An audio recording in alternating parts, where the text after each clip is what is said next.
Welcome to Unintended Consequences, episode 72 for July 28th, 2026.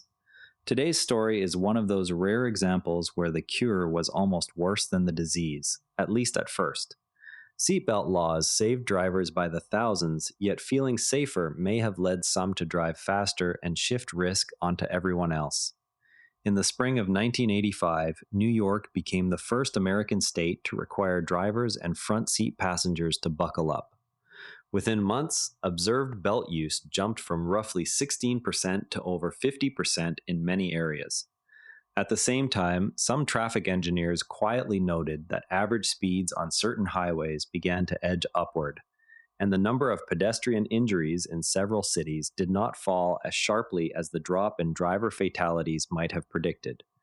The question that lingered was whether those two patterns were connected, or whether the rise in speeds was simply the result of unrelated changes in traffic volume or road conditions that happened to coincide with the new rules. The three-point seatbelt itself was the work of Volvo engineer Niels Bohlin, who filed the patent in 1959 after studying crash data that showed unbelted occupants were frequently ejected or slammed into dashboards. Swedish and American regulators later required belts in new cars, and by the late 1960s, every new passenger vehicle sold in the United States came equipped with them. Public health advocates and safety researchers saw the device as a straightforward engineering solution to a well-documented problem. Roughly 50,000 Americans were dying in crashes each year, most of them unbelted. The logic was simple and humane: prevent the second collision inside the vehicle. Few people questioned whether protecting the person behind the wheel might alter that person's behavior toward others on the road. Regulators at the National Highway Traffic Safety Administration focused on the measurable physics of deceleration forces distributed across the pelvis and shoulder, rather than on any possible downstream change in driver psychology. At the time, the dominant model treated the driver as a fixed element whose behavior would remain constant once the car's interior safety features improved. One objection that occasionally surfaced was whether people would simply stop wearing the belts once the novelty wore off. But the early data from places that made wearing compulsory suggested compliance rose quickly when enforcement was present. Australia's state of Victoria led the way with the world's first mandatory wearing law in December 1970. Belt use rose quickly and driver death rates fell. Similar statutes spread through Europe and Canada in the 1970s and 1980s. In the United States, New York's 1984 law was followed by more than 30 states within 5 years. Early evaluations from Victoria and from several U.S. states reported 10 to 15% reductions in driver and front seat passenger fatalities. Those numbers aligned with laboratory crash tests. A few economists, however, warned that the same sense of security might change driving habits.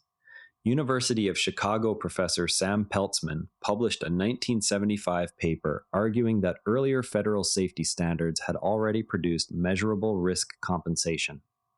Proponents of the laws countered that any behavioral shift would be small compared with the direct mechanical protection the belts provided. They pointed to the rapid rise in observed usage rates as evidence that enforcement was working as intended. The counter-argument often took the form of asking how large any offset could really be when the mechanical benefit was so clearly documented in controlled tests. The reply from the compensation side was that the offset did not need to erase the entire gain to still matter for how risk was shared across different groups of road users. Peltzman's analysis suggested that roughly half the expected safety gain from mandated equipment was offset by more aggressive driving. Later studies of belt laws produced smaller but still detectable offsets. Estimates ranged from 10 to 40% of the life-saving effect, depending on the dataset and the measure used. Some researchers documented modest increases in average speeds or following distances after laws took effect. Others found rises in single-vehicle crashes or in injuries to pedestrians and cyclists. The proposed mechanism was behavioral rather than mechanical. Drivers who felt the belt and the car's other safety features had their back accepted slightly higher levels of risk. Because the offset fell most heavily on people outside the vehicle, the net social benefit remained strongly positive. Tens of thousands of occupant lives were saved annually in the United States alone. Yet the distribution of risk had shifted. Cyclists in particular noticed the change in some cities. One 1990 study in California found that counties with higher belt use also recorded higher rates of cyclist injuries per mile traveled, though causation remained contested and other factors such as rising traffic volume played a role. The arithmetic works roughly like this.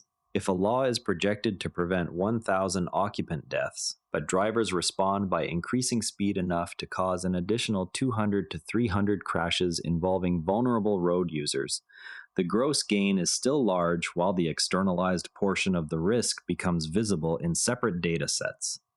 Critics of the compensation hypothesis correctly note that overall fatality rates continue to decline after belt laws. That aggregate improvement does not rule out a partial offset. It simply shows that the direct protective effect outweighed the behavioral response. The deeper question is whether the same drivers who now survived their own crashes were also the ones whose marginal increase in speed or inattention produced injuries elsewhere in the system. Highway agencies responded not by repealing belt laws, but by pairing them with speed limit enforcement, automated cameras, and public campaigns aimed at pedestrians and cyclists. Airbag mandates in the 1990s triggered a second round of the same debate. Again, the data showed large net reductions in fatalities despite some behavioral adjustment. Today, every U.S. state except New Hampshire requires adult belt use. Observed wearing rates exceed 90% in most places. Researchers continue to test risk compensation hypotheses with naturalistic driving data and randomized trials of new safety technologies such as automatic emergency braking. The pattern that emerges is consistent but modest. Safety features save far more lives than they indirectly endanger, yet they rarely deliver their full theoretical benefit once human behavior adjusts. Enforcement and infrastructure changes have become the standard tools for containing the size of any offset. Any safety intervention that lowers the perceived cost of risky behavior will, on the margin, invite more of that behavior. The size of the response varies, but is rarely zero, because the people who gain protection and the people who bear new risk are often different groups. Even a policy with large overall benefits can redistribute harm in ways that deserve measurement. The practical question for designers and regulators is therefore not whether compensation occurs, but how large it is, and whether flanking measures such as enforcement, infrastructure, or feedback to the driver can keep the offset small. When the next generation of vehicle automation promises near-perfect crash avoidance, the same test will apply. Will drivers treat the system as a reason to relax attention, and will the gains be shared evenly across everyone on the road? And that's where today's story leaves us. If it changed how you see one everyday decision, that's the whole point. Pass it along to someone who'd appreciate it, and we'll be back tomorrow with another case. And if you'd rather watch than listen, find us on YouTube at NARA Network. Links in the show notes. One more thing, if you liked today's episode, our sister show Models and Agents for Beginners is worth a spot in your feed. Artificial intelligence explained simply for beginners and curious teens. It's one of the NARA Network's daily briefings, all free at naranetwork.com. The Do Positive Pod is the club for people who do something about it. Episodes and the dispatch wall at naranetwork.com/thedppod. This episode used AI voice synthesis of my voice. Editorial selection and analysis are my own.